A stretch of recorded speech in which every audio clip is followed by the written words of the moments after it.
15 number কি কৈছে, for what value of n are the nth term of 2 APs, এইটো এটা আছে এণ্ড এইটো এটা আছে, ইকুৱেল হ'ব।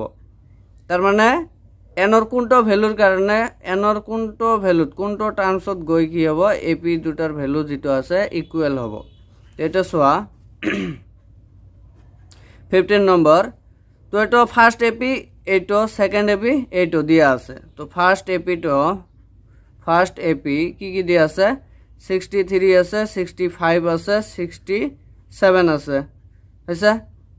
তো ফার্স্ট এপির কারণে কি কি দিয়া আছে, ক্যাপিটাল এ ধরি লোৱা, এইটো ফাৰ্স্ট এ ক্যাপিটাল এ ধৰি লোৱা।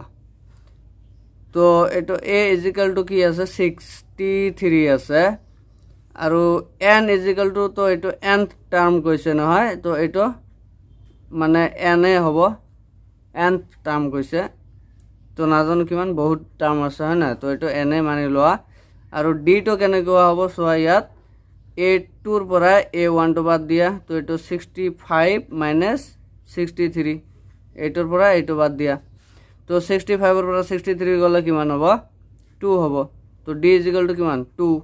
আৰু এইটোত চোৱা এন টো ওলাব লাগে, মানে এইটোত গৈ মিলিব, এইটোত গৈ মানে এইটো যিটো টাৰ্ম ওলাব এইটো গৈ মিলিব। তো এতিয়া চোৱা, এতিয়া সেকেন্ড এপিটো কিমান হ'ব, দিয়া আছে নহয়, 3 আছে, 10 আছে, 17 আছে, এইটো আছে। তো এতিয়া কথা হ'ল, ইয়াত এটো স্মল লেটাৰ লোৱা, এ ইজিক্যাল টু কি আছে, 3 আছে, ডি ইজিক্যাল টু কি হ'ব, 10 মাইনাছ 3, 10 মাইনাছ 3, এইটোৰ পৰা A1 বাদ দিয়া। তো এইটো হ'ল। তাৰপিছত আৰু কি এন দিয়া আছে, এইটো এন টাৰ্ম হয়নে। তো এইটোত এন ইজিক্যাল টু ওলাব লাগে। তো এইটো একৰ্ডিং টু কুৱেশ্যন কি হ'ব, যে এন ইজিক্যাল টু এন, তাৰমানে ফাৰ্ষ্ট টাৰ্মটোৰ পৰাই এইটো আছিল আৰু এইটো আছিল, কেতিয়া ইকুৱেল হ'ব, যেতিয়া আমি এনটো ওলাম, এনৰ কোনটো ভেলুৰ কাৰণে, মানে কোনটো টাৰ্মত গৈ এই দুটা ইকুৱেল হ'ব, লাষ্ট টাৰ্মটো ইকুৱেল হ'ব। তো এতিয়া চোৱা এন, এইটোৰ ফৰ্মুলা কি আছিল, এইটো A plus N minus 1 into D equal to, এইটোত কি আছিল, এইটো কেপিটেল স্মল এ ধৰা, A plus N minus 1 into D, এইটোত কেপিটেল এ আছে, এইকাৰণে এ কেপিটেল লৈছে, হৈছে। তো এইটো চোৱা এৰ ভেলু কিমান, কেপিটেল এ 63 আছিল, প্লাছ ইয়াত এন কিমান, এন এ নহয়, তো এন মাইনাছ 1 ইনটু ডিৰ ভেলু কিমান ওলাইছে, ইনটু 2 ইজিক্যাল টু, এইটোত কিমান ওলাইছে, এইটোত 7 নহয়, ডিৰ ভেলু 7 ওলাইছে হয় না। তো এইটো এ হৈছে 3 প্লাছ এন মাইনাছ 1 ইনটু ডিৰ ভেলু হৈছে 7, বুজি পাইছা। তো ইয়াত চোৱা, তো 63 প্লাছ এইটো ইনটু কৰি দিয়া 2n মাইনাছ 2 ইজিক্যাল টু, এইটো 3 প্লাছ 7n মাইনাছ 7, হৈছে। তো ইয়াৰ পৰা এনৰ ভেলু ওলাই লোৱা, তো এনৰ ভেলু ওলাই যাব হয়নে।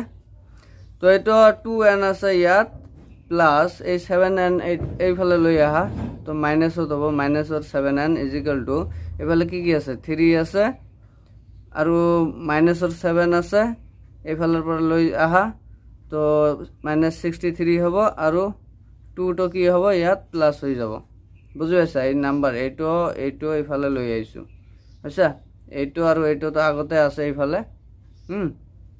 তো ইয়াত চোৱা কি হ'ল, মাইনাছৰ 5n থাকিব ইয়াত, ইজিক্যাল টু, এইটো কি আছে, মাইনাছৰ এইটো আছে আৰু এইটো মাইনাছৰ আছে, এইটো প্লাছৰ, এইটো প্লাছৰ।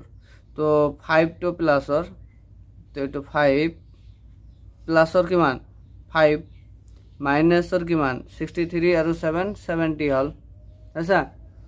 তো ইয়াৰ পৰা মাইনাছ 5n ইজিক্যাল টু 70ৰ পৰা 5 গ'লে কিমান, 65 থাকিব মাইনাছৰ।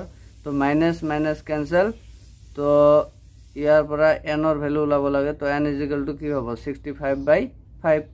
তো এইটো কটাকটি কৰিলে কিমান হ'ব, 5 1 জাৰ 5, 5 13 জাৰ 65, তো n ইজ ইকুয়াল টু কি হল 13 তো nৰ কোনটো টাৰ্মত গৈ ap দুটাৰ ভ্যালু ইকুয়াল হ'ব 13 নম্বৰ টার্মত গৈ ইকুয়াল হ'ব আচ্ছা তো এটা লিখিম 13th terms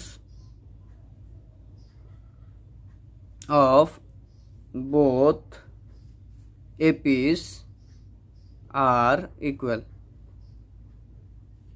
বুঝি পাইছা